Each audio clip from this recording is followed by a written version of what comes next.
This is a video discussing about editing, some resources for editing as you're preparing your papers to turn in, and some documents on APA and MLA formatting.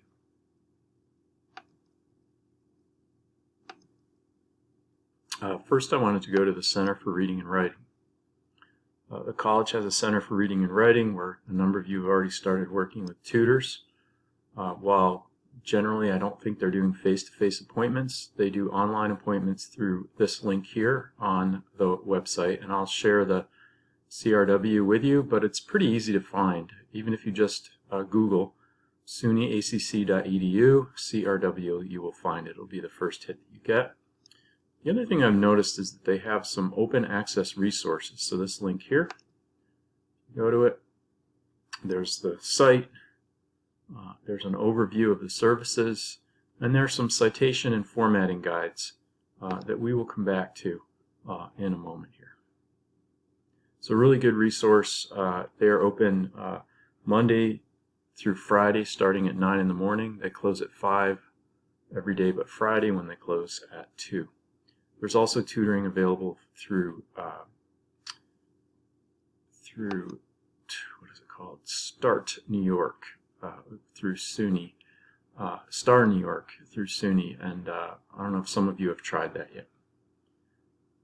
So I also wanted to pull up a couple of resources from the Purdue OWL, and I'll share all these links with you on editing and proofreading. It's part of the process. We go from drafting and developing, revising to develop further, and then editing to prepare for publication.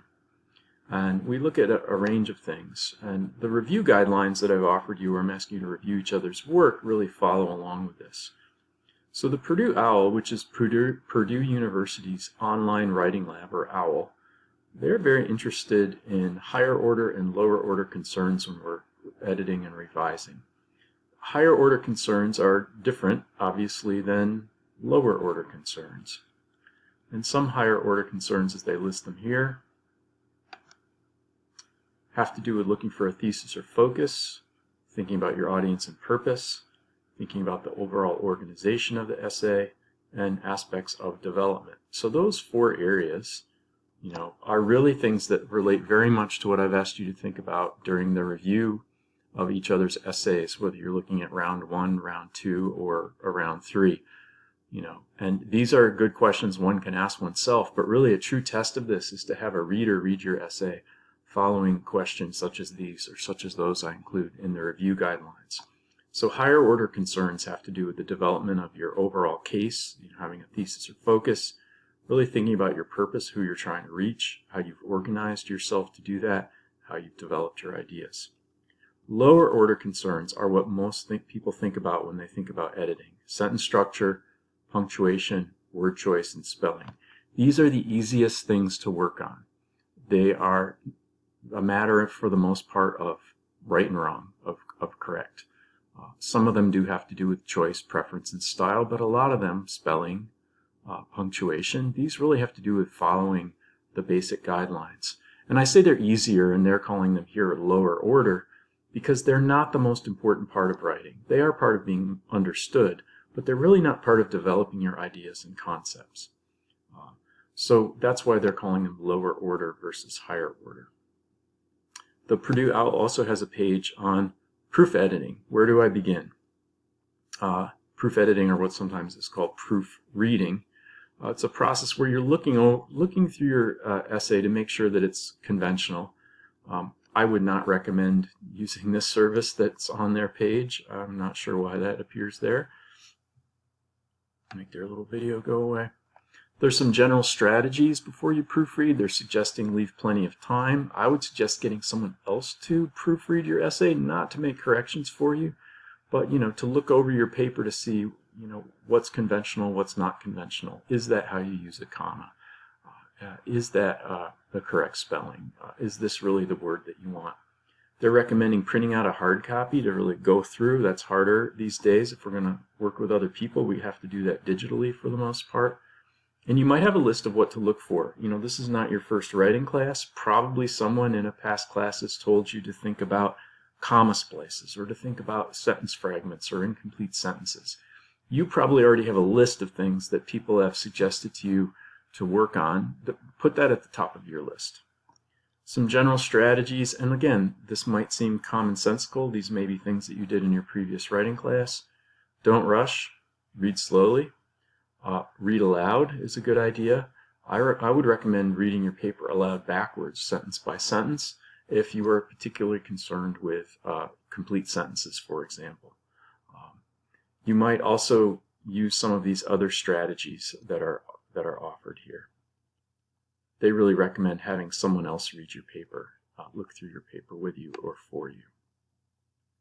There's even what's known as the Paramedic Method, and this might be something that you may want to look at. It's from Richard Lanham in his book Revising Prose. And essentially, this is a very sentence-oriented approach that involves really trying to improve our sentences to avoid certain ways of speaking in our writing, since writing and speaking are different things. And here, the Paramedic Method suggests really getting in to work on a specific sentence to clarify it, to try to create stronger verbs, action verbs, and to organize sentences that are not necessarily easier for a reader to make sense of, but more active and clear. So this is a pretty higher order way to approach a lower order issue. Okay, so MLA and APA. Since this is something that we are looking to work with, I have a document I prepared I will be posting for you. So APA and MLA. APA is the American Psychology Association. MLA is the Modern Language Association, and these are both scholarly societies that help coordinate the work of scholars. In a nutshell, there's 4 aspects to working with sources, since this is something that MLA and APA have produced guidelines for. 2 are creative, 2 are highly conventional. The creative aspects of working with sources I've identified here. These have to do with selecting sources. Which sources would you select, or even which aspects? So if I'm saying, hey, you need to work with Nietzsche and Engels, what are you going to choose to select from Nietzsche and Engels to work with in your writing? What are you actually going to quote? What are you going to bring in? That's a creative act on your part. Integration and incorporation of sources is something that many students struggle with. How am I going to bring that writing into my writing in a way that makes sense, and in a way that's productive, in a way where I can put it to good use? And that's something we'll be talking about on Tuesday. The conventional aspects have to do with citing and documenting. This is kind of like spelling. There's not really any creativity involved. What is a parenthetical citation in text, where I indicate the author's name and perhaps a page, and in the case of APA, also a date. And documentation. This would be in MLA a works cited page at the end of the essay, or a references page for APA. And in class we will be discussing this, and I'll share this document with you. So that's a very brief introduction to editing MLA and APA, and we'll pick up on this in class on Tuesday, and we'll come back to it through the course.